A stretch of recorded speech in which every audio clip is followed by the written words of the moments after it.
So then the question is, why is it that the balance of payments will balance? Yeah, there's the errors in the emissions, and yeah, there's the government maybe buying up foreign reserves, but in theory, it should balance on its own, and here's why. So we're going to look at Korea here, Republic of Korea, South Korea, if you will, and we're looking at their currency there, which is the won. Mostly I want to be using a currency symbol because I like those. So this is the price of 1,000 won in dollars. So 1,000 won costs 83 cents, and we're going to see what happens with a current account deficit. So when we have a current account deficit, that's what we call a trade deficit in kind of more layman's terms. And what that means is that the value of exports is less than the value of imports. Now, I don't actually know the current account for South Korea, but probably with the amount of exports it does have, it's probably a surplus, but we'll just see what it is, okay?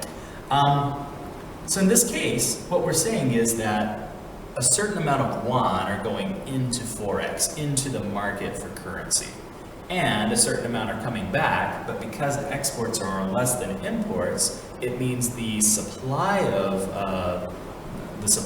won in Forex is going to be greater. It's going to increase, which is to say that South Koreans are buying more foreign goods, therefore they're doing this more than the outside world is buying their things.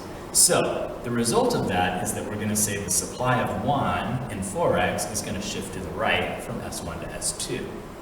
Of course, that's going to create or cause depreciation of the won. And let's see how that depreciation is then going to affect some other parts of the Korean economy.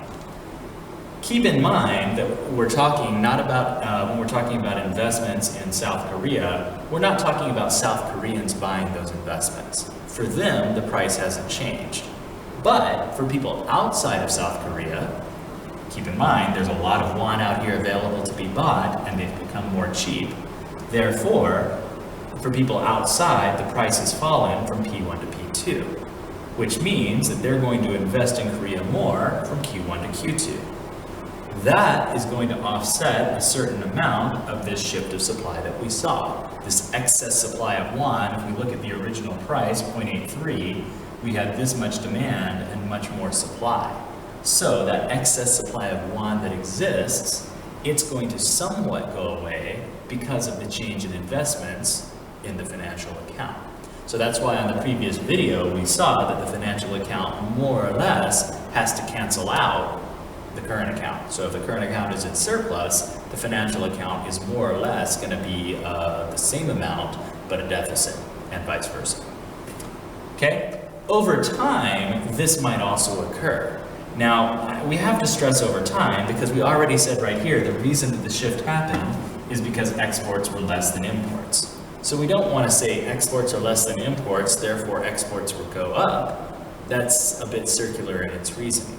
But we can say that if the currency is depreciating, then over time, people are going to start to see Korean products, South Korean products, as being less expensive, and they're going to start to buy them. So if that happens, so if the price of Samsung products goes down, again, we would see the price go from P1 to P2 and the amount increase, which again is going to take away some of that excess supply that existed after the depreciation. Keep in mind that it's important to think that that's not going to happen immediately. It's not if I'm somebody who really likes, say, an Apple product. I really like iPhones. I'm not. I like Samsungs. But say I am, it's going to take me a long time before I decide, well, the price is enough less that I want to buy this product instead of the Apple. I'm not going to do it just the next day. There's going to be a process in that. If the currency is appreciating, so if we're going the other way, so if we have a current account surplus, which I would figure is more likely in South Korea, so then we would be going from S2 to S1 that way, and we would see appreciation. Well, of course, then everything's going to happen P1 to P3, Q1 to Q3, again, P1 to P3 here, Q1 to Q3 there. Everything's just going to happen in reverse. And what we're going to see is if we went this way, at this price, we would have had excess demand of won, and that's going to go the other way. So moving up from P1 to P3 is going to cause that excess demand to start to go away.